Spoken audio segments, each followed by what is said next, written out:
Hello from Hollywood. I'm Martin Grove, welcoming you to our Screendollars podcast, Box Office Autopsy.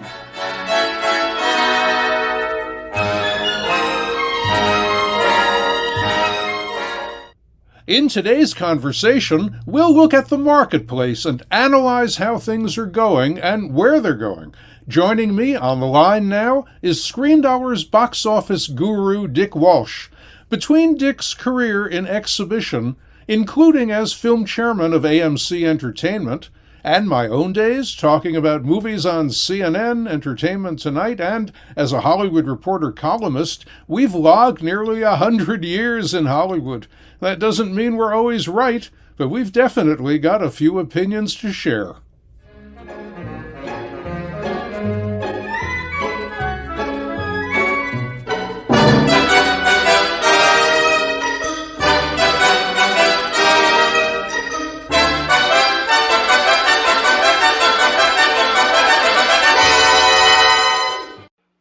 Well, Dick, this was weekend 2 for Shang-Chi, and everybody was sitting on pins and needles, as they say, waiting to see how it would fall and if it would crumble. Well, the doomsayers have to be unhappy because it's only down 53%. What does that tell you? Well, it says that the word of mouth on the picture has to be positive. It also says that last weekend was not a fluke, that the idea that the picture has just come out of nowhere is not correct, that the picture is for real. And the way the calendar shapes up, the release calendar for the rest of the month, it looks like Shang-Chi can hang in there for 3-4 more weekends. It certainly does, and of course that $35.8 million weekend 2 gross was something that Disney saw coming during the week as they looked at the dailies, and Friday they stunned the industry by announcing, hey, we're not going to do any more day-and-date openings for the rest of this year. And that covers a lot of big films. There are about a half dozen movies upcoming that Disney will now give exclusive windows to theatrically. Well, when Shang-Chi was sitting there on the Labor Day weekend, a lot of people stepped back and said this may be a groundbreaking picture in terms of decision-making for Hollywood. And you saw some movement right ahead of Shang-Chi out of September, delaying pictures by Paramount and all of that. And then after the weekend was over, you saw Venom move 2 weeks forward. And we're going to be talking about Venom a few minutes down the road here, but back to Shang-Chi. But, you know, so you're seeing all these shifting. These are major shifts. These are major positions taken by the studio. And you could argue that it's based on one picture. Well, that one picture was the right picture to do this with, as it turns out. And Shang-Chi, not only is it Marvel, not only is it action, but it also has some funny moments in it. We actually have one of those funny scenes. Picture this, you're on an airplane, and Simu Liu and Awkwafina are sitting next to each other, and they're talking about how he changed his name slightly, and she just doesn't get it. Let's take a listen to them talking about it. I should also probably mention that my name's not technically Sean. What is it? It's Shang-Chi. Shang-Chi. No, Shang-Chi. Shang-Chi. Shang. Shan. Shang. Shan. S-H-A-N-G. Shang. Shang? Yeah. You changed your name from Shang to Sean? Yeah, I don't... I wonder how your father found you. I was 15 years old, all right? What is your name change logic? You going into hiding and your name is Michael, you want to change it to Michael. That's not what happened. It's like, hi, my name's Gina, I'm going to go into hiding, my new name's Gina. Yeah, okay. Oh, yeah, you can hear me. And that's a scene from Shang-Chi with Simu Liu and with Awkwafina, one of the tender, funny moments in the picture. And right now, let's come back to Disney and those upcoming films. You've got some pretty important films that they are now giving 45-day windows to 5 of them, and one picture, Encanto, which is animated and opening for Thanksgiving. That gets a 30-day window so they can start on Disney Plus at Christmas. But in those 45-day windows, Dick, you've got pictures like Marvel's Eternals, you've got Steven Spielberg's remake of the musical West Side Story, you've got a big sequel in The Kingsman. These are pictures that could really be meaningful for exhibition, I think.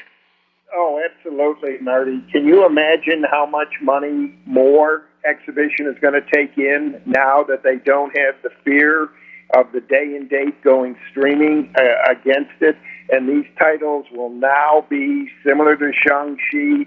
The only way you'll be able to see them in the first 45 days is by going to a movie theater. This is a bonanza for theater exhibition. I think it is the brightest news that exhibition has had in a very long time. It's very well deserved.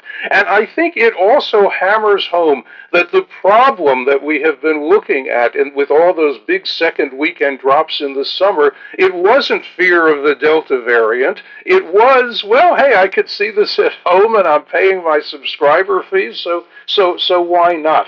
Now, in the case of the other kind of big film that opened this weekend, and that's Warner Brothers' R-rated horror original, *Malignant*, that opened number 3 to a pretty miserable $5.6 million. I mean, exhibitors weren't expecting much, but they were talking about maybe 11 to 13 million, and it just didn't materialize.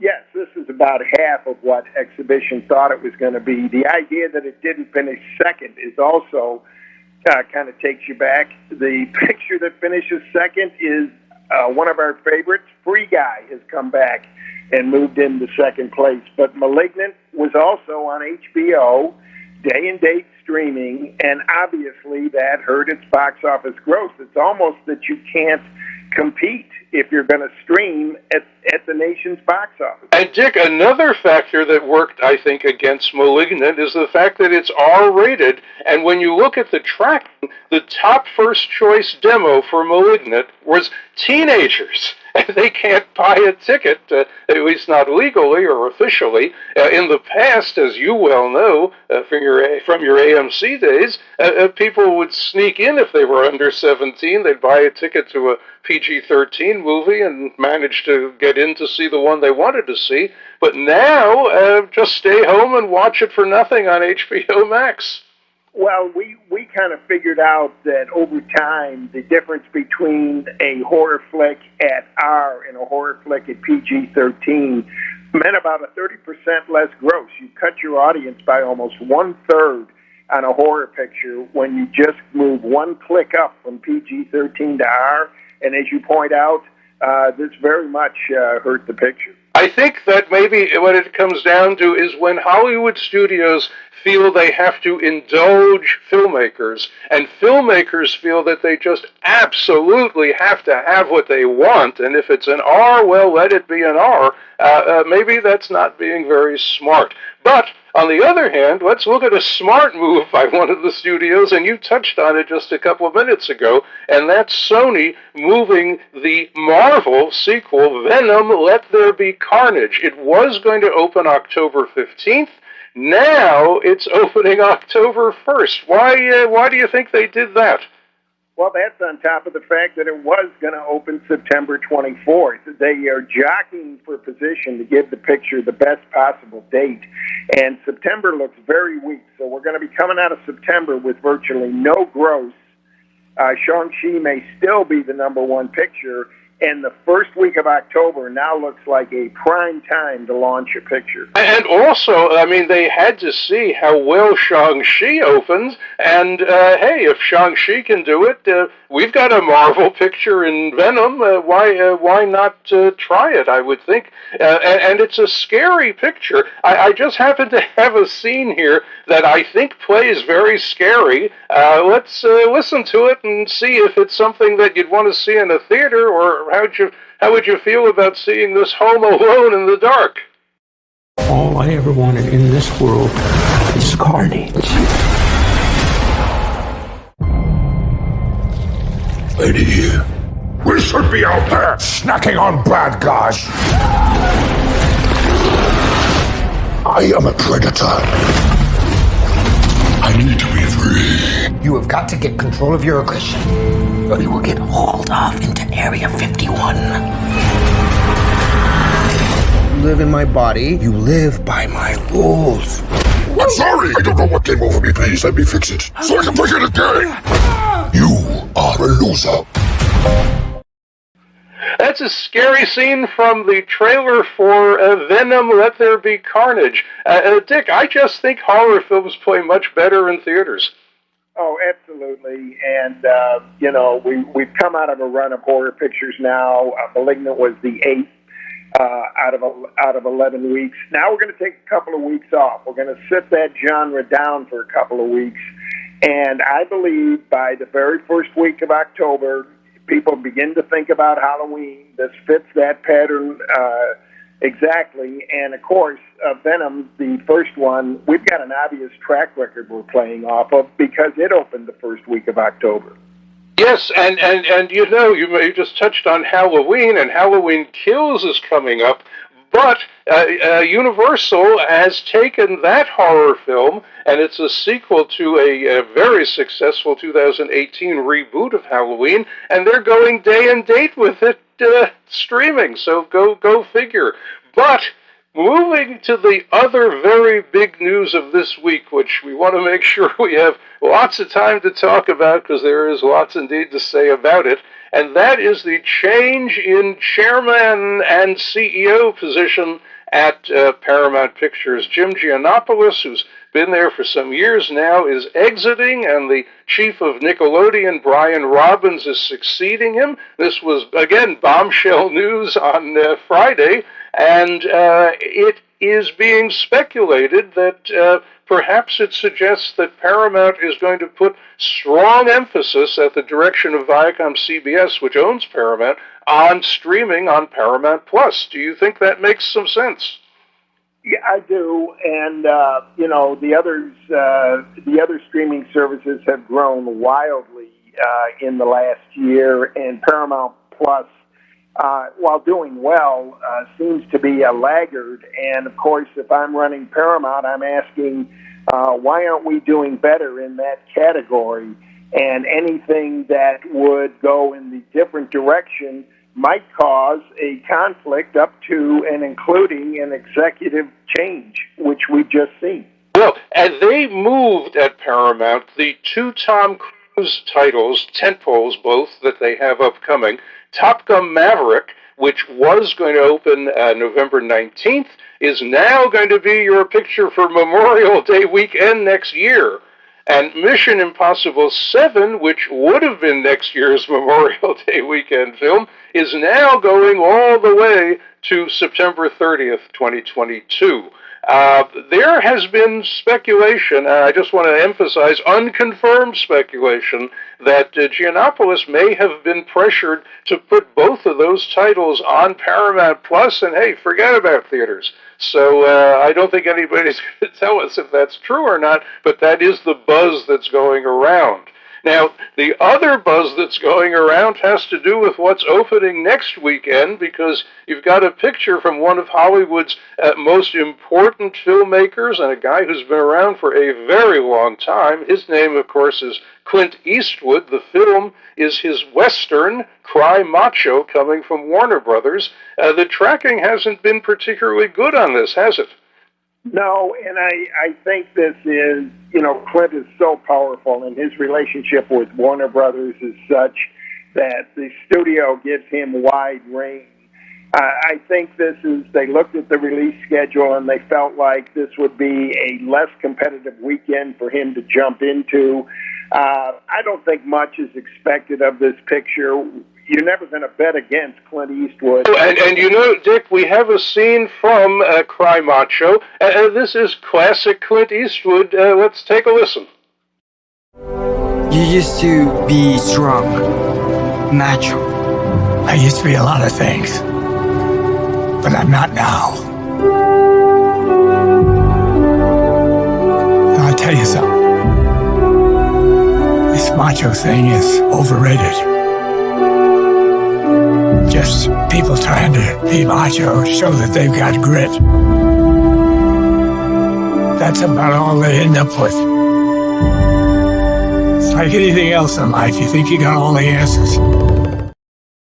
That's Clint Eastwood, and it sounds like Clint Eastwood, and it's what he's said in effect over the years, his point of view. So we now see it upcoming in Cry Macho, the first choice top demo for this picture on the tracking. I know, Dick, you can guess it. It's plus 25 men. Older men, that's the Eastwood audience for many, many years.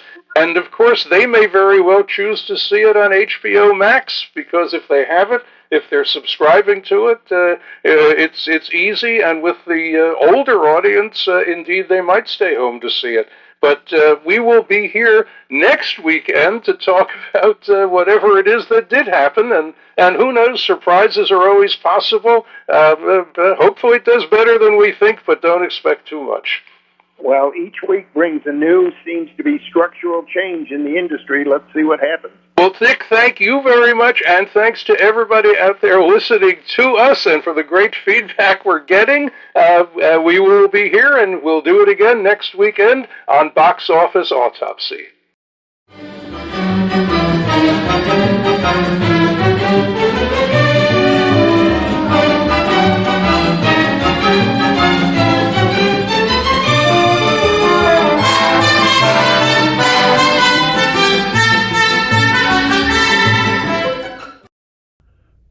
Time now for our film flashback look at what was happening in Hollywood right around now, way back then. Let's set today's time travel dial for September 12th, 1964. Who would have thought 57 years ago, when Clint Eastwood played his first lead role, the man with no name, in Sergio Leone's spaghetti western, A Fistful of Dollars, that he'd become a four-time Oscar winner and at the age of 91 would still be directing movies? As it turns out, Eastwood's new western, Cry Macho, which he directed, co-produced, and stars in, opens September 17th from Warner Brothers, but with much more media attention for Eastwood than when Dollars premiered in Italy September 12th, 1964. Dollars, with Eastwood as its iconic antihero, made lots of lira at the Italian box office, sparking Eastwood's return in Leone's For a Few Dollars More in 1965, and The Good, the Bad, and the Ugly a year later. Dollars didn't open in the U.S. until January 18, 1967. Its distributor, United Artists, was on a box office roll in the 60s with hits like the Bond films, Woody Allen's critically acclaimed early movies, and the Pink Panther series starring Peter Sellers. UA was known for great marketing, and with Dollars it did just that, building its ad campaign around Eastwood as the man with no name. Actually, he did have a nickname, although it changed in each of the trilogy's films, from Joe to Monco to Blondie. UA's ad campaign worked very well. Dollars grossed $14.5 million. That was good business at the time, especially since Leone reportedly made it for just $200,000 and only paid Eastwood $15,000. Moore grossed $15 million after opening May 10th, 1967. Ugly arrived December 29th, 1967, and did much more than Moore, over $25 million. The trilogy's success put Eastwood on the map, but he wasn't the first choice for the role. Leone wanted Henry Fonda, but couldn't afford a big Hollywood star. Then Leone tried for Charles Bronson, but he didn't like the script. Ironically, Fonda and Bronson both wound up starring in Leone's bigger 1968 Western for Paramount, Once Upon a Time in the West, which Eastwood passed on doing. While he was casting Dollars, Leone also got turned down by Rory Calhoun, Steve Reeves, and James Coburn. He then tried for Richard Harrison, who starred in the 1963 Italian-Spanish Western Gunfight in the Red Sands. But Harrison also said no. Asked who he'd suggest for the role, Harrison proposed Eastwood, who was starring in the hit TV series Rawhide. Years later, Harrison observed, "Maybe my greatest contribution to cinema was not doing A Fistful of Dollars," and recommending Clint for the part.